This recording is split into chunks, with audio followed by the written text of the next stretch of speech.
that you decided to watch us this week. We're gonna hop right into it with our writing journals for the week. So our first one, you'll be writing about this little guy right here. Who is he? Write a story that includes his name, where he came from, and where he's going. And then on Tuesday, you are going to create your own holiday. What would you like to celebrate? How would you get others to join in on the fun? And then, of course, on Wednesday, it's free write. Yay. So choose anything you want to write about and write about something fun and entertain us with it. And then Thursday, would you rather jump out of a plane or go scuba diving? Why? Good one. And Friday is Fiction Friday, so write a fictional story where the main character has to make a big decision. All right, and then, of course, here's our agenda that you should be looking over every day.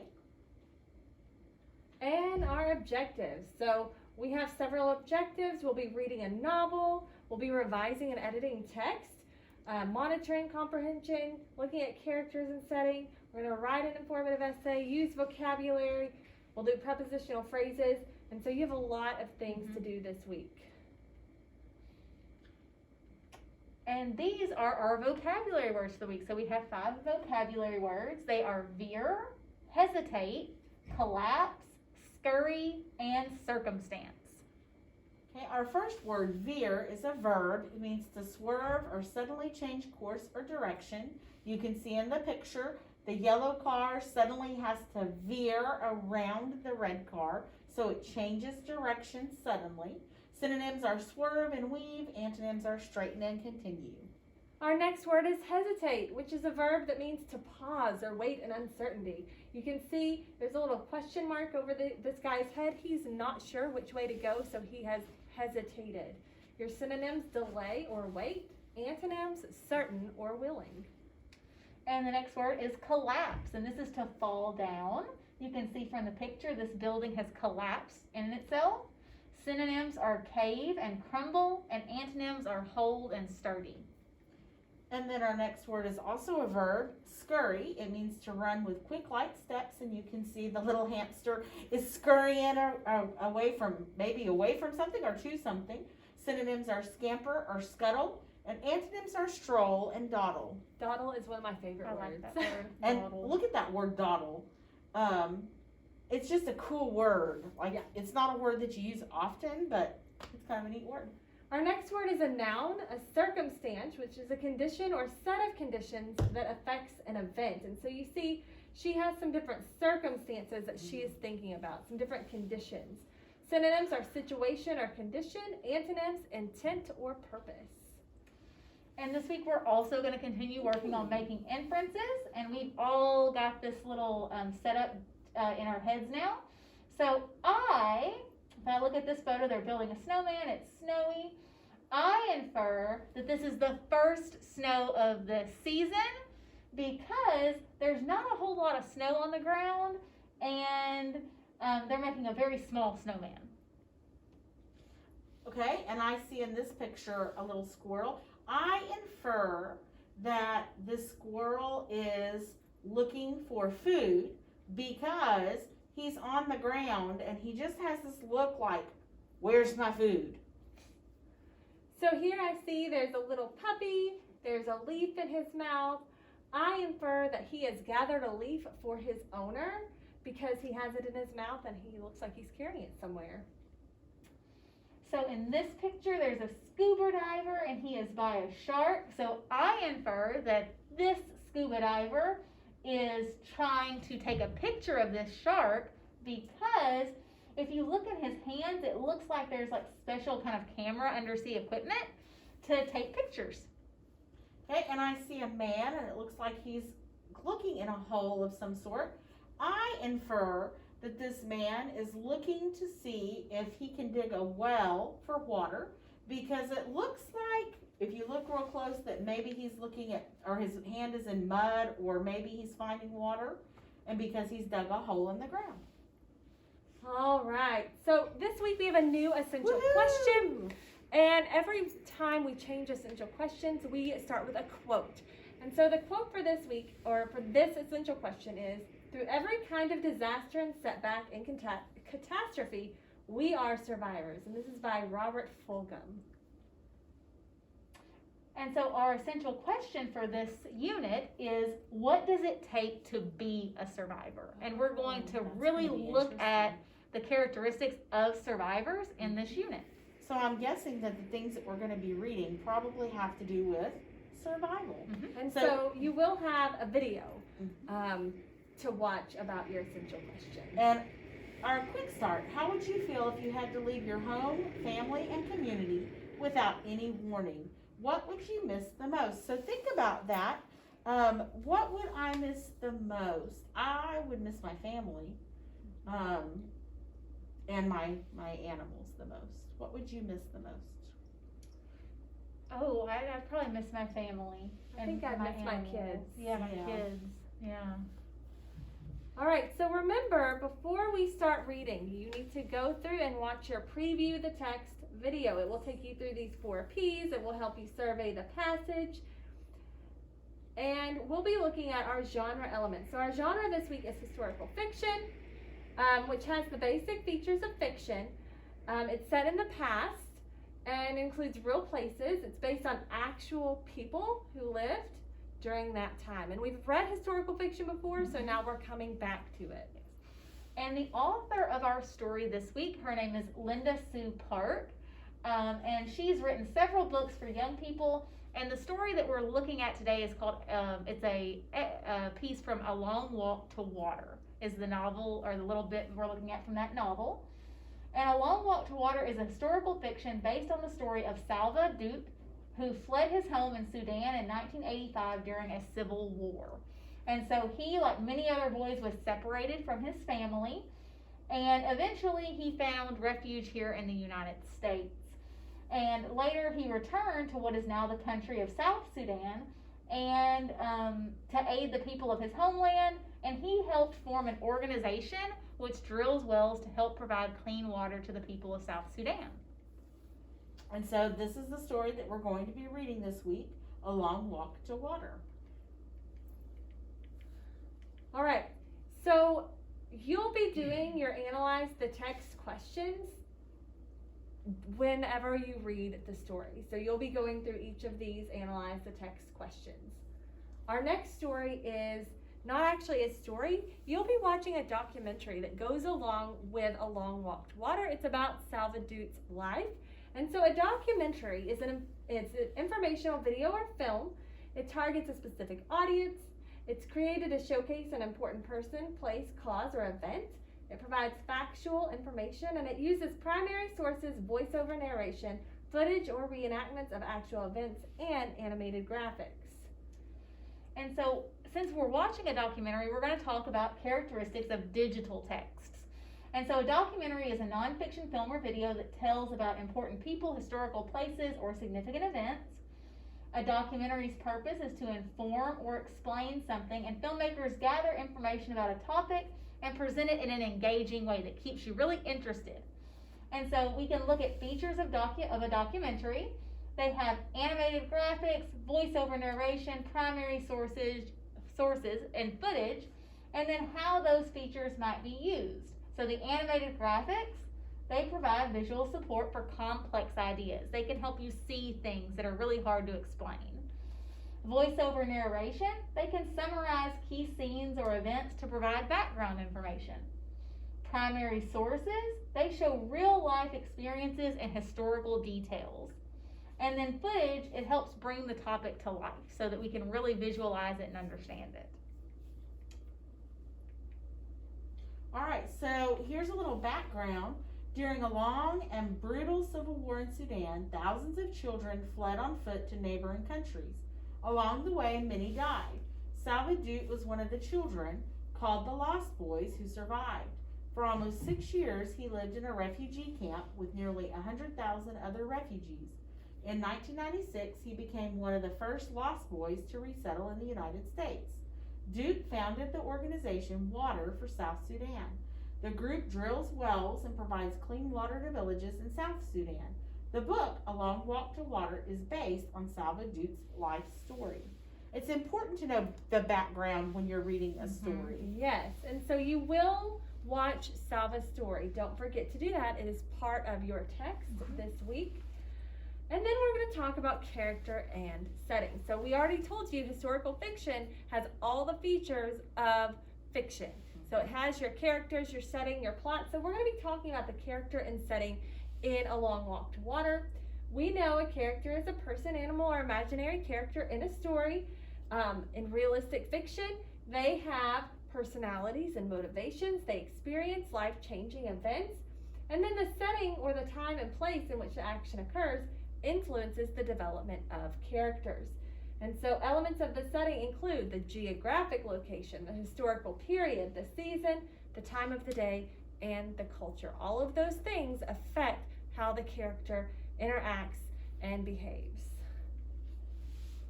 And also, to understand historical setting, we find the setting's geographic location on a map, and we read and learn about that time period. So what is happening in South Sudan right now is not what was happening in 1985, and that's important to our story.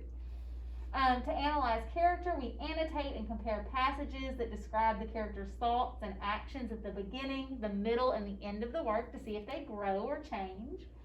And to understand how setting affects character, we note how characters respond to those historical and cultural events.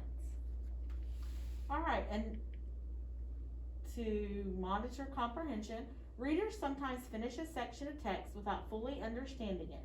Perhaps your attention drifted while reading, or you hurried through a key passage too quickly. I know I do that. I do that all the time. So when you monitor comprehension, you use different strategies to check your understanding as you read. If you are confused after reading a passage, use any of the techniques below to help you understand the text.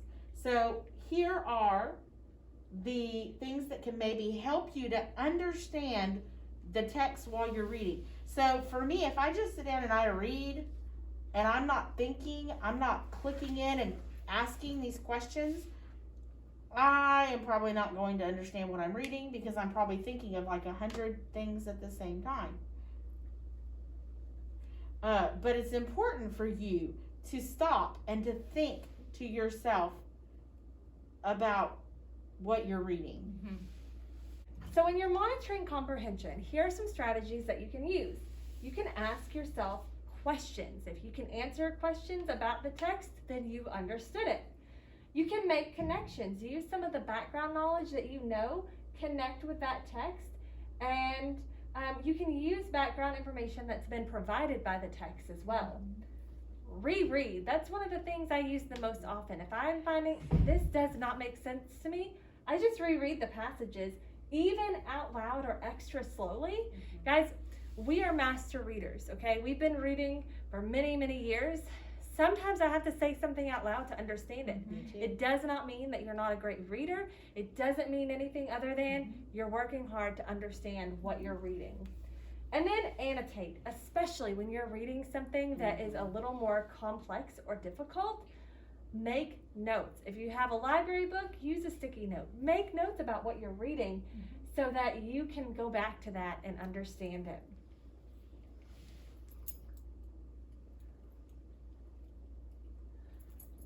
I might have to get up and click over here.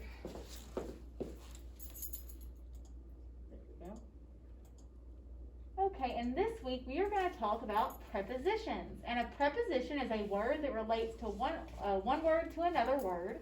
The words around, at, by, for, from, in, of, over, to, under, and with are examples of prepositions.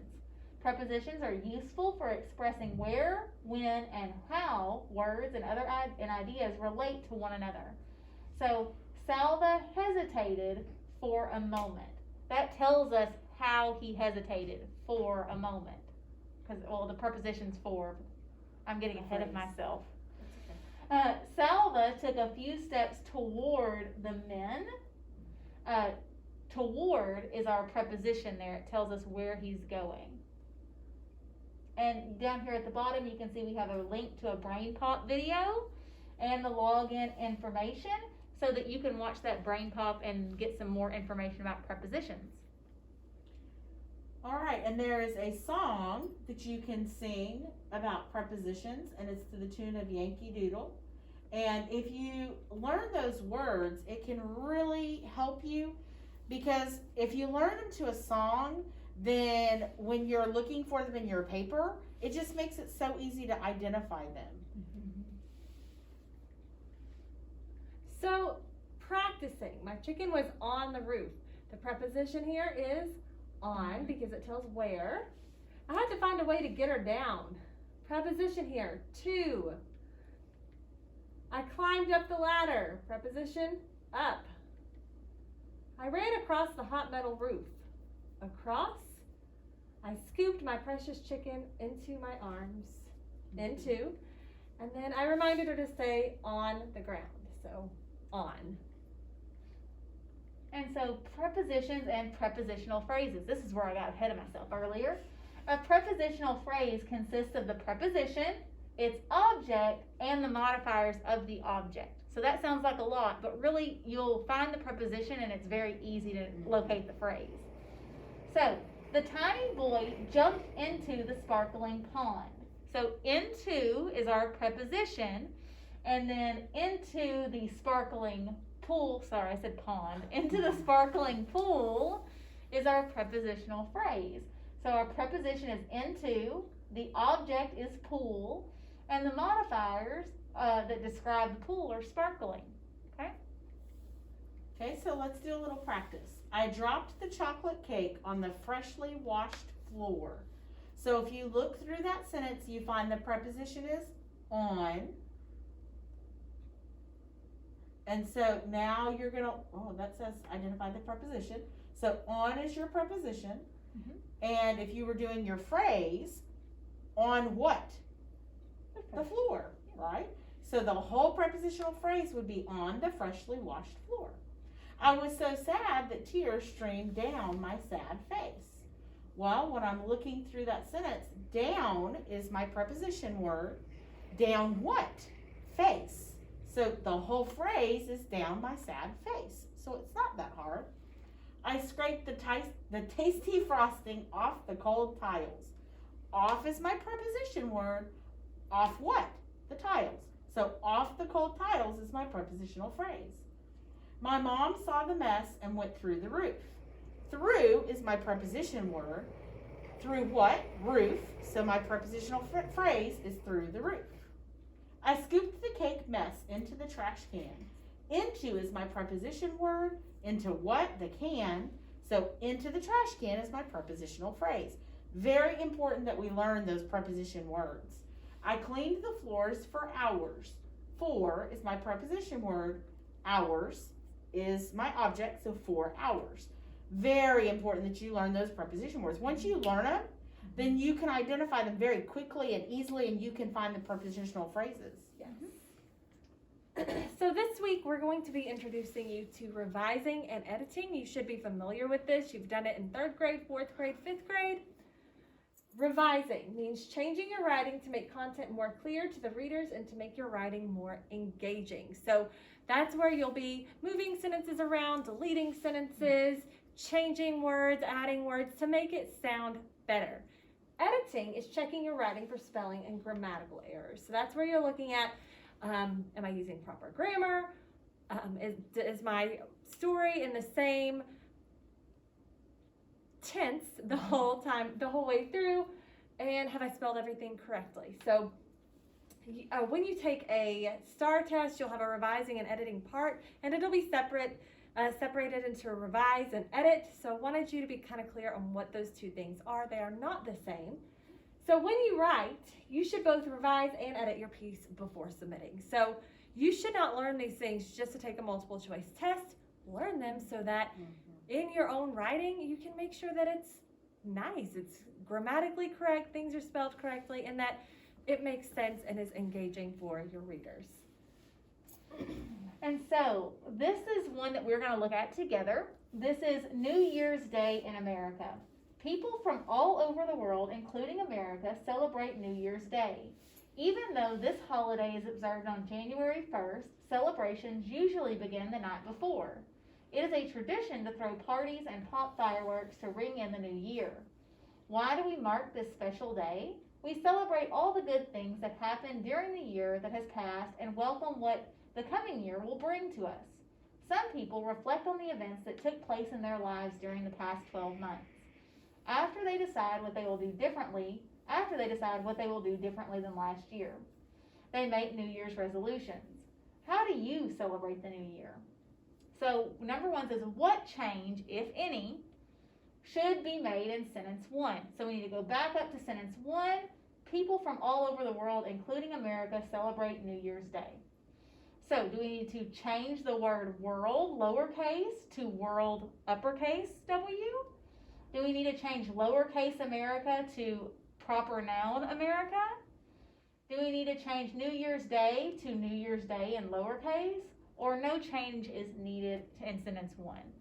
So if we look through this, and we've talked about capitalization errors recently, and proper nouns and common nouns, we know that just by looking at this, the word world is a common noun. That is not a name. So we don't need to capitalize world. But America is a proper noun. It needs to be capitalized because it is the name of a country. And so the best answer choice would be B, because we want to change little a America to proper noun America. Exactly. So number 2. I didn't even see that it changed. So number 2, it says, what change, if any, should be made in sentence 2? Even though this holiday is observed on January 1st, celebrations usually began the night before. So change though to through. So I'm going to go back and I'm going to look at that again. Even though, even through. No, it needs to be though. No. That's wrong. Change celebrations to celebrations. That's a spelling thing that I have to stop and think about. What makes that shun? Okay, T-I-O-N-S. That's what you've learned. Even back in 2nd grade, you learned that one. Right. Change began to begin. So let me go back. Even though this holiday is observed on January 1st, celebrations usually began the night before.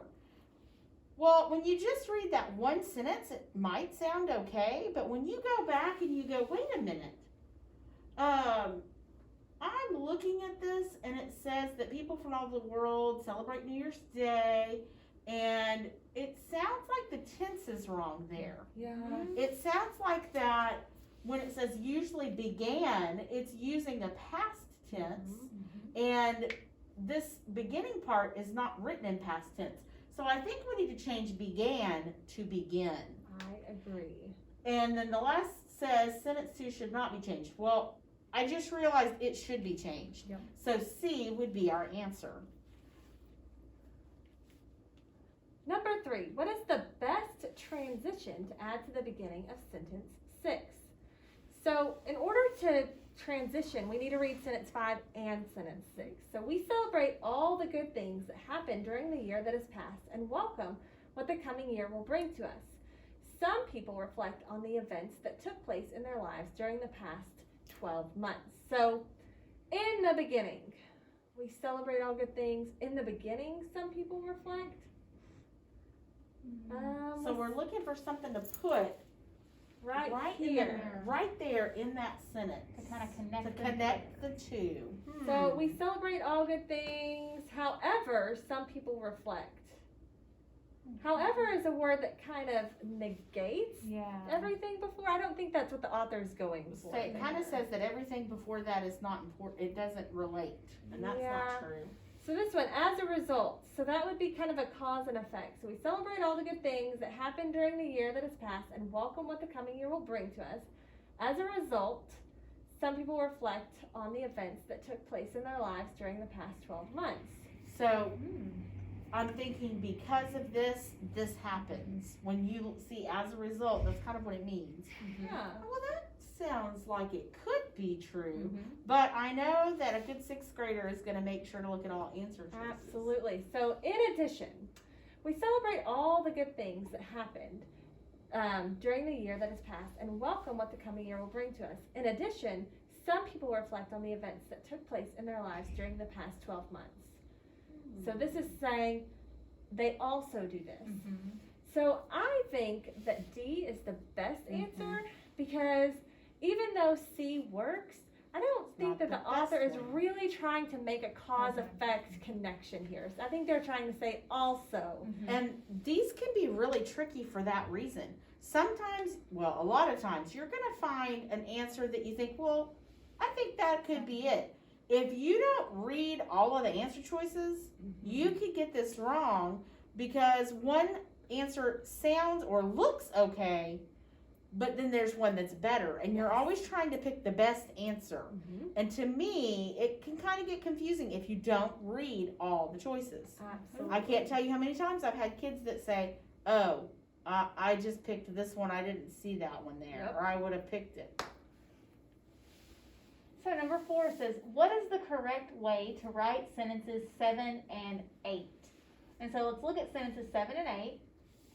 After they decide what they will do differently than last year, they make New Year's resolutions. So this one's asking us, how do we combine these two sentences in the most effective way? So do we say, after they decide what they will do differently than last year, then they make New Year's resolutions? B, after they decide what they will do differently than last year, they make New Year's resolutions. So now we're looking for commas, and commas, when you see a comma, pause, okay? And that's gonna help you really pace the sentence and figure out if the comma really needs to go there or not. See, after they decide what they will do differently than last year, comma, they make New Year's resolutions. Or sentences 7 and 8 are written correctly and they don't need to be combined. And so if we look at these, we want to combine these things together, and we've talked about introductory phrases this year already. And so after they decide what they will do differently than last year is an introductory phrase. And so we need, instead of a period after year, we need a comma there because that's setting off the rest of the sentence. So if we look through these, the one that has that comma after the introductory phrase is C. After they decide what they will do differently, or after they decide what they will do I can't say it right. After they decide what they will do differently than last year, they make New Year's resolutions. Yes, comma, they make New Year's resolutions. So C is the best answer choice because it has that introductory phrase, the comma, and then the rest of the sentence. And that's how you can combine 7 and 8 best. All right, and so we have our writing lessons for this week. And this week we're going to begin writing an informational essay. So we're going to research to select a topic which a person survived something remarkable. So this should be kind of a fun one. We're going to write an essay giving facts and information about the event. And we spent last week talking about facts and opinions. Include text features to support your topic and write 5 or more paragraphs. So you're going to pick, again, a topic in which a person survived something remarkable, and you're going to write a fact about that event. And guys, once you finish with this, you will still have your Where the Red Barn Grows project to work on, Yes. but you'll be finished. And so good job. Thanks for sticking with us. Remember, rewatch this video as many times as you need. Contact us if you have any information, and we'll see you next time. Bye. Bye.